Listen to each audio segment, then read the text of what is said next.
کیونکہ مجھے معلوم ہے کہ یہاں پہ میرے اہل سنت بھی آ رہے ہیں اور میں ان کو بات پیش کر رہا ہوں اور لمحہ فکریہ دے رہا ہوں. کچھ برادران نے کہا کہ ہم آپ کے مدارس سے شیعہ ہو چکے ہیں. بہرحال میں پیش کر رہا ہوں, لمحہ فکریہ ہے. اگر میں غلط کہوں تو آپ مجھ سے دلیل مانگ لیجئے, میں ثابت کرنے کے لیے تیار ہوں. جو بات کہوں گا ذمہ داری سے کہوں گا. شیعہ سنی کتابوں میں لکھا, ابن قتیبہ دینوری نے الامامت و سیاسہ میں لکھا, صفحہ نمبر 37 جلد نمبر 1 کے اندر. سن رہے ہیں حضرات؟ تو یہ بھی بہت قدیمی کتاب ہے, 1250 سال پرانی کتاب ہے. الامامت و سیاسہ, امامت اور سیاست. امامت یعنی یہاں پہ پیشوائی ہے, لیڈرشپ ہے, شیعہ امامت نہیں ہے. تو الامامت و سیاسہ ابن قتیبہ دینوری نے اپنی کتاب میں لکھا کہ سیدہ جب ایک مرتبہ ناراض ہو گئی تو بعد میں سارے مدینے میں بات پھیل گئی, سیدہ ناراض ہے, سیدہ ناراض ہے. ایک مرتبہ سارے مدینے میں جب بات پھیل گئی تو جن سے ناراض تھی انہیں بھی پتا چل گیا کہ ہر مدینے کے آدمی کو پتا چل گیا کہ سیدہ ہم سے ناراض ہے. ان دونوں نے جناب امیر سے کہا, یا علی ہم سیدہ سے ایک مرتبہ ملنا چاہتے ہیں. مولا نے کہا نہیں, میں اجازت نہیں دیتا. کہ بس ایک مرتبہ ہم بات کرنا چاہتے ہیں. مدینے کا ہر آدمی جہاں ہم جاتے ہیں سننے میں آتا ہے کہ سیدہ ناراض ہے.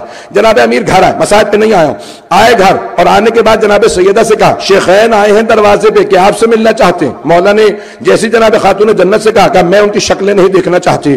ایک مرتبہ جناب امیر نے کہا میں زبان دے چکا ہوں. کہا کہ ٹھیک ہے پردہ لگا دیجئے, میں پردے کے اس طرف بیٹھوں گی. وہ پشت پہ آ کے کھڑے ہو کے اگر کوئی بات کہنا چاہتے کہہ دیں. دروازے پہ کھڑے ہو کے ان میں سے ایک نے آواز دے کے کہا السلام علیکم یا ابنۃ رسول اللہ, اے اللہ کے رسول کی بیٹی آپ پہ سلام ہو. بی بی نے جواب نہیں دیا. مسلمان کہتے ہیں بی بی نے جواب نہیں دیا. بھئی سلام کرنا مستحب ہے, سنت نبی ہے, جواب دینا واجب ہے. اگر مسلمان سلام کرے تو جواب دینا واجب. تمام مسلمانوں سے کہو, سروں پہ قرآن رکھ کے کہہ سکتے ہو تو کہو, یا سیدہ مسئلہ نہیں جانتی تھی یا آنے والے کو مسلمان نہیں مانتی تھی.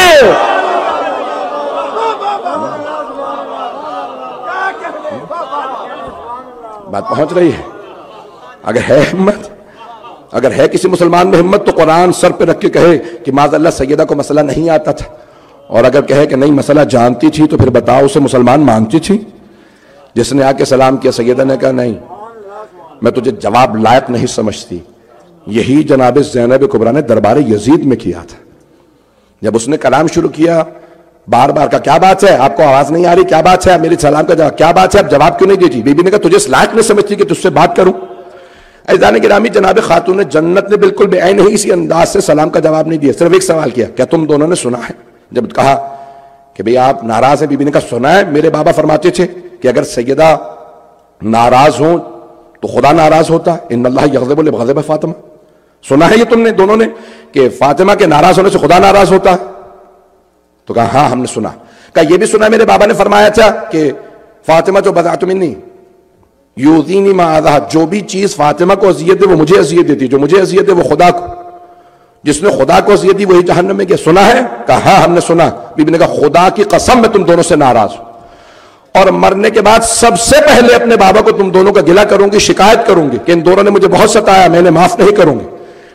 عزیزان گرامی, خاتون جنت کے الفاظ میں جانتا ہوں میں نے بہت سخت باتیں کہہ دی ہیں, لیکن عزیزان گرامی یہ خطبہ جہاں سے جناب سیدہ شروع کر رہی ہیں, اگر سنیں گے تو میں آگے بڑھوں گا, اگر کہیں گے تو میں موضوع بدل دیتا ہوں.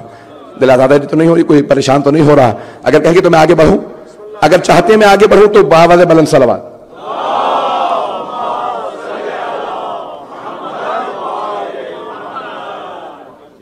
ہے مجمع ابھی تک میرے ساتھ؟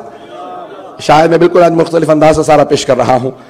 بعض اوقات جو ہے وہ تاریخ کو چھپانا بھی بعض اوقات ایک جرم ہو جاتا ہے کہ ہمارے بچوں کو معلوم ہی نہ ہو کہ ہوا کیا ہے تاریخ میں, کہ تاریخ میں کیا کچھ ہوا ہے. عزیزان گرامی,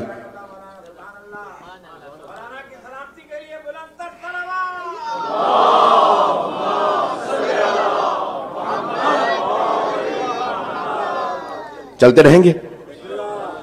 عزیزان گرامی, اس مقام پہ بہت سے علماء نے لکھا ہے اہل سنت کے کہ دونوں موجود تھے, کیونکہ تو پہلے نے فوراً رونا شروع کیا اور وہ وہاں سے باہر نکل گئے اور کہا کہ مجھے کچھ نہیں چاہیے.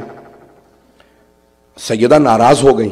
دوسرے نے جا کے کہا کہ لوگوں کو مت بتانا کہ کیا ہوا ہے, اور اس معاملے کو یہیں پہ دبا دو اور عورتوں کی باتوں میں مت آنا اور چھوڑ دو اس معاملے کو.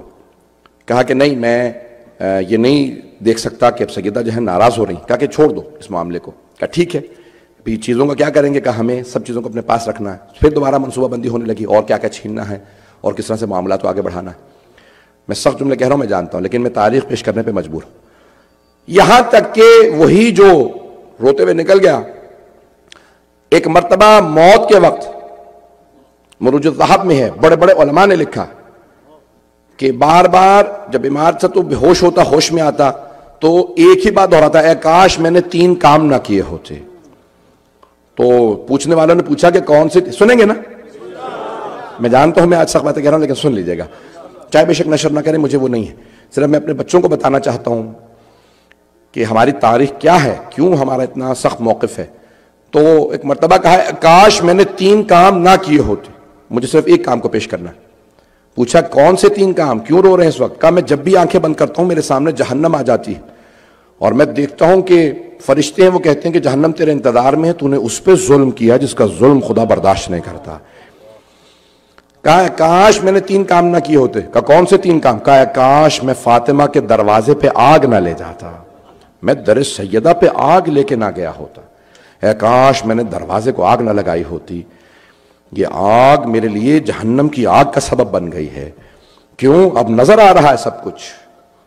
کئی ایسے گناہ ہوتے ہیں جس کے بعد توبہ کے دروازے بند ہو جاتے ہیں.